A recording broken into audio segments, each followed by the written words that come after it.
नंदुरबारमध्ये आदिवासी समुदायाच्या मोर्चाला हिंसक वळण। आदिवासी तरुणाच्या हत्येच्या निषेधार्थ काढला होता मोर्चा। जय वळवी या तरुणाच्या हत्येचं प्रकरण नंदुरबारमध्ये चांगलंच तापलं। एकनाथ शिंदेंच्या आमदाराचं काय आहे आरोपींसोबत कनेक्शन? 16 सप्टेंबरचा दिवस नंदुरबारमध्ये सिंधी कॉलनीत काही लोकांचा वाद झाला। हा वाद विकोपाला गेला आणि इथंच एका तरुणाला चाकूने भोसकण्यात आलं। या तरुणाला पुढे रुग्णालयात दाखल करण्यात आलं, पण दुसऱ्याच दिवशी त्याचा मृत्यू झाला। ज्याची हत्या झाली त्या तरुणाचं नाव जयेश राजू वळवी।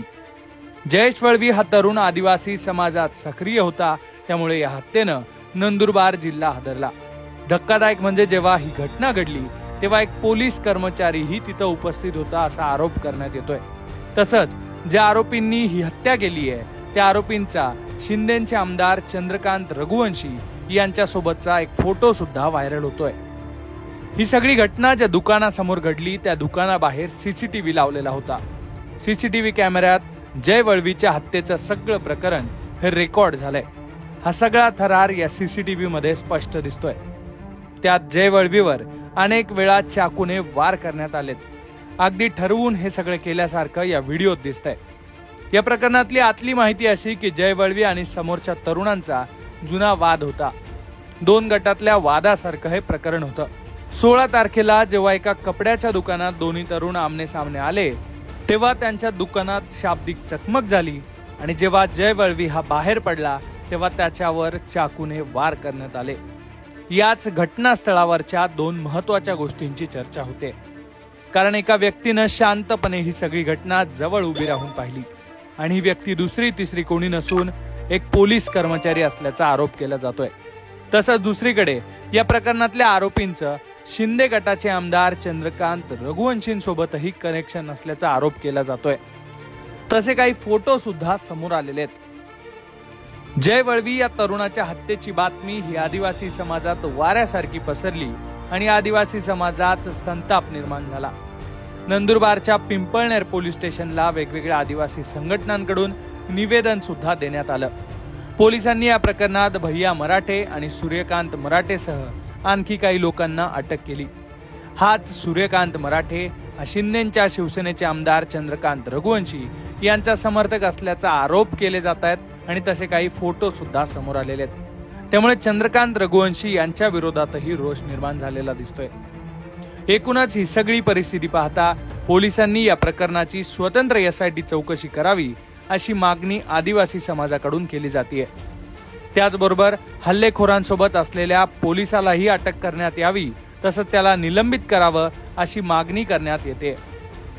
हीच मागणी करत आदिवासी समाजानं 24 सप्टेंबरला नंदुरबारमध्ये मोर्चा आयोजित केला होता।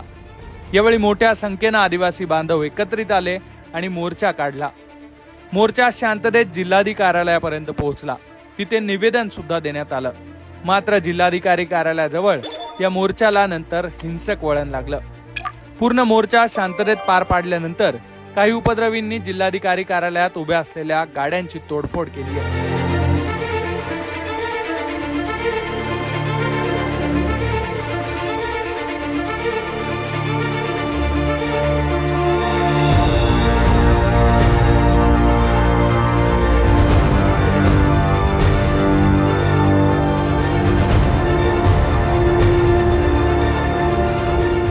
याबद्दल पोलीस काय म्हणालेत ते पाहूयात। नमस्कार। काही दिवसापूर्वी एक आदिवासी मुलाचा मर्डर झाला होता। त्या मर्डरच्या अनुषंगाने जिल्हास्तरीय एक मूक मोर्चा आयोजन काही आदिवासी संघटनांनी केलेलं होतं। त्या मोर्चामध्ये जे काही चार्जड मुलं होते आणि काही असामाजिक तत्व होते, त्यांनी निवेदन दिल्यानंतर जे शासकीय कार्यालयाचे प्रेमाइसेसमधली जे काही गाडी होती ते तोडफोड करण्याचा प्रयत्न केला। त्यांना नाईलाजास्तव आपल्याला सौम्य लाठीचार्जचा वापर करून डिस्पर्स करण्यात आला।